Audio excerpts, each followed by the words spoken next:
Everything you want in life, money, freedom, impact, fulfillment, it's on the other side of doing some deep internal work. And most people never do it. And that's exactly why they stay stuck. Even when they know exactly what to do, but when they don't do the deep internal work, nothing works. But once you get this right, things start to change fast, opportunities open up, you stop forcing everything, and you operate from a position of flow instead of constant struggle.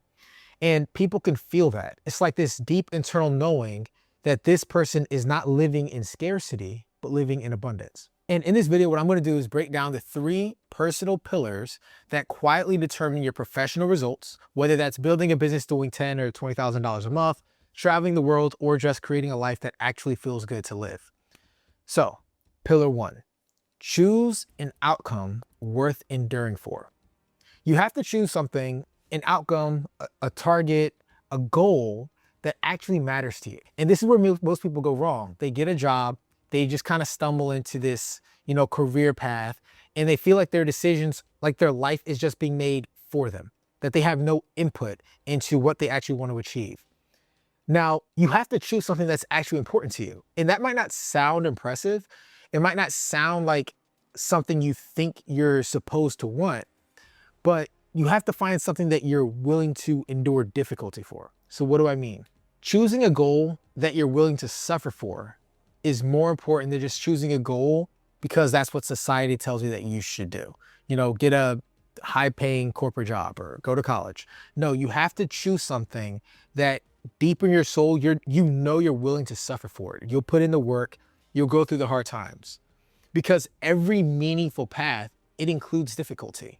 And this is where most people, they feel like they're not making any progress because they're not able to withstand the difficulty that they're facing on a day-to-day basis, or they're just suffering through it. But the reason they're suffering through it is because it's not meaningful to them, which is why you have to choose a goal that's worth suffering for you personally. A lot of people don't know this, but the word passion actually comes from the Latin word passio, which literally means to suffer or to endure.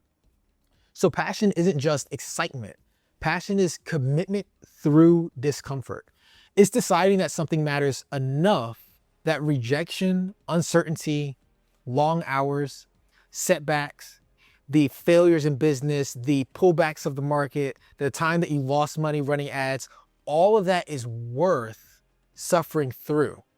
Now, if your goal is to travel the world and you just can't seem how to figure out how you can make money online, you're willing to suffer through that because the goal of traveling the world and experiencing new cultures and connecting with new people and trying food in different parts of the world is meaningful enough that even these setbacks won't be able to hold you back permanently. And here's something counterintuitive. People don't get most of their fulfillment from actually achieving goals. They get it from pursuing meaningful goals. So what I mean by that is there have been studies done that show that when you're actively moving towards something important, your brain starts interpreting related effort as positive, which makes your persistence easier. Which means that if you have a goal that's meaningful to you and you're working toward that goal, even if you haven't achieved it yet, the pursuit of that goal actually makes you feel better. You start feeling better because you're on a meaningful trajectory. And if you're not sure what meaningful for you is yet, then I would encourage you to start with the life that you want to experience and not just the outcome that you want to own. For me, it wasn't just money. It was freedom, location independent income, the ability to live in different countries, to control, my time, to have freedom to spend time with my family or do things that are meaningful to me besides just work. And that pursuit has allowed me to live in multiple countries. I've lived in Spain, Mexico, across the US, and now I'm traveling around Asia, meeting with some friends in Tokyo and Philippines in the next couple months. And it all started with a decision that I didn't want to keep my mortgage making job. I've worked as a consultant, I've worked in mortgage banking, I've worked in different industries. And what I found was that just being tied down to an office, even if I was making 6 figures, which I was at the early age of 20, right out of college, it wasn't worth it for me because it's not the life that I wanted. And it wasn't worth suffering through 70 to 80 hours a week, working for a company, doing something that I didn't believe in just for the almighty dollar. Now, the thing about when I decided to change my path and pursue this life of being able to travel and work abroad, collect different passports and stuff and different citizenships, is that it's not just about me. When your goals affect people beyond yourself, your capacity actually expands. And this has been done. There was a study done by, like, I think it was Robert Cialdini, which basically showed that people could endure more physical pain, more suffering, when they believe that by them enduring that suffering, people that they cared about, people that they loved, wouldn't have to then endure that suffering. For example, if somebody was like beating me up, I can only endure so much pain. But if I know that by me taking this beating, my younger sister wouldn't have to accept that beating and she wouldn't have to go through this pain, all of a sudden my ability to endure pain increases tremendously.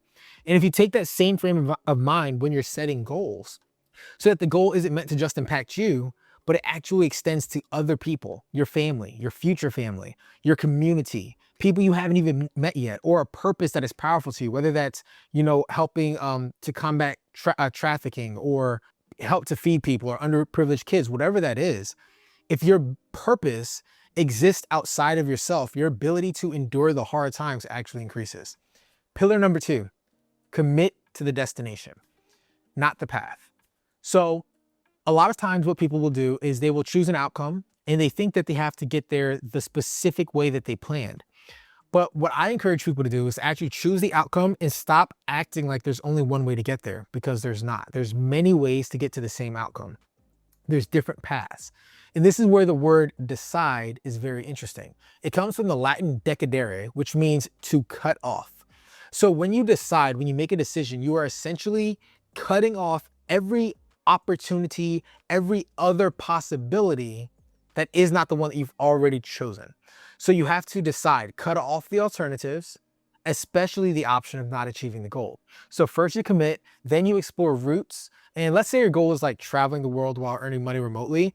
There are dozens of ways to make that happen. You can do online business, remote sales, digital products, YouTube, freelancing, teaching online, trading, brand deals.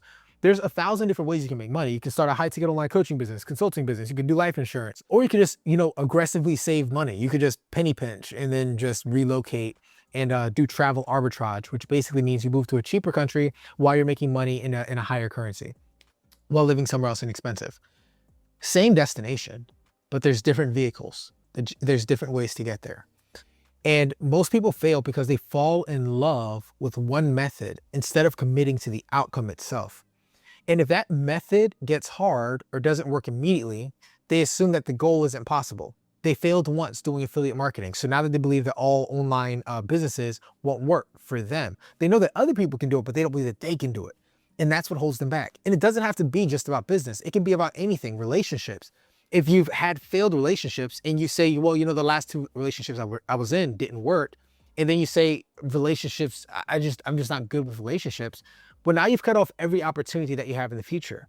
But if you decide, hey, look, I've decided to be the type of person who loves other people and will withstand even the pain that comes with relationships, then even when you have a failure, when you have a failed relationship, when that person doesn't do you right, when they do you dirty, you're able to move on because you've already decided the type of person you'll be.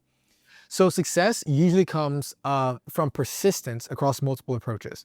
That's been my take. If you've ever watched the show, it's called Undercover Billionaire.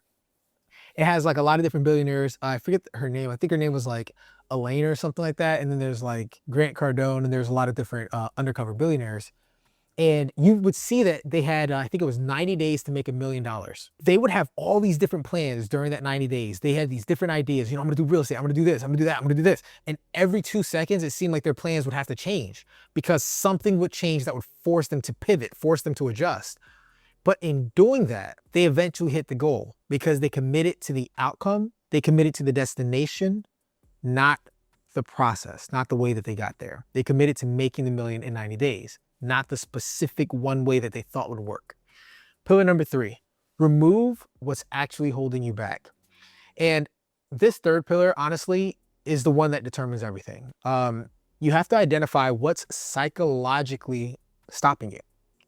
Because most people don't lack information, they lack execution. And execution problems are almost always emotional, not intellectual. For example, fear of failure, fear of judgment, perfectionism, procrastination, comfort addiction, imposter syndrome, avoidance of uncertainty. They just, because they don't know, they won't take action, so that holds them back.